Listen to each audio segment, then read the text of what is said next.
Quand j'ai commencé en fait ma formation en tissage, donc c'était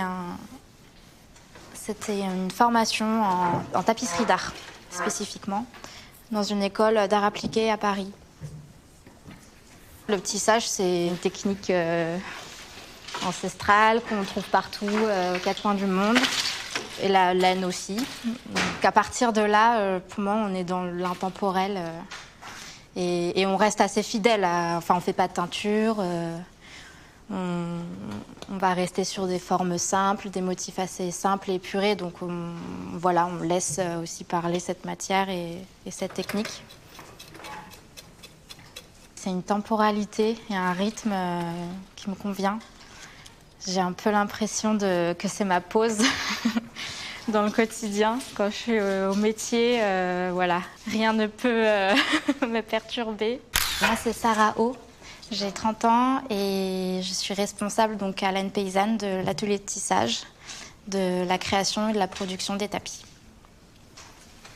J'ai largement contribué à la mise en place de cet atelier et à la création d'une première collection. Et voilà, petit à petit, j'ai besoin d'aide à l'atelier, notamment pour assurer le tissage des commandes. On accueille Eva notamment à l'atelier.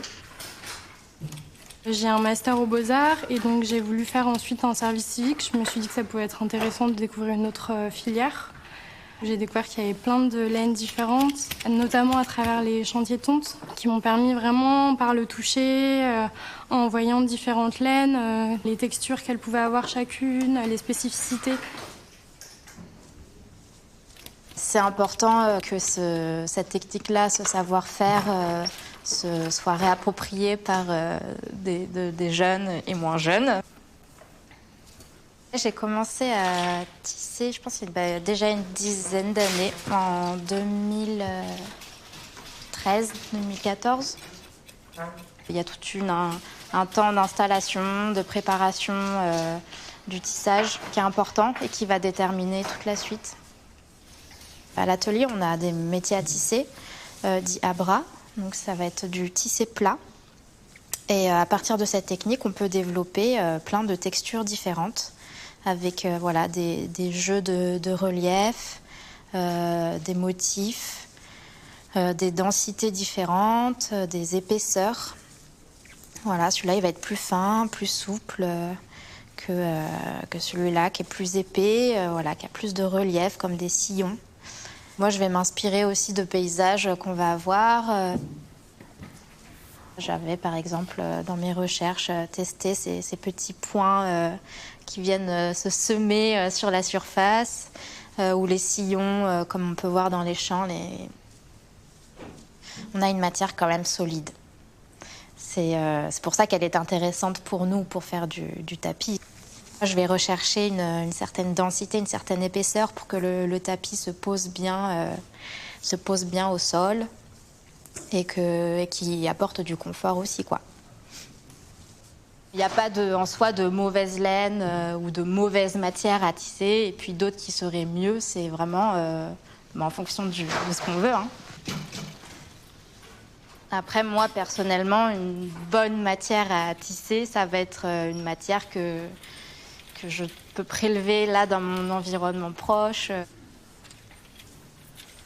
Pour l'atelier de laine paysanne, on utilise ces deux laines-là uniquement, les crues et la grise. C'est des laines qu'on récupère à quelques kilomètres d'ici, donc chez des éleveurs de Basco-Béarnaise et de Manège-Tête Noire pour cette laine grise. Ce sont des brebis laitières. Et ce sont des laines particulièrement rustiques, très peu valorisées, ici en Ariège. Après, au-delà des jeux de texture, on va faire des jeux de rayures aussi, notamment pour la collection Interligne, qui a été la première collection dessinée.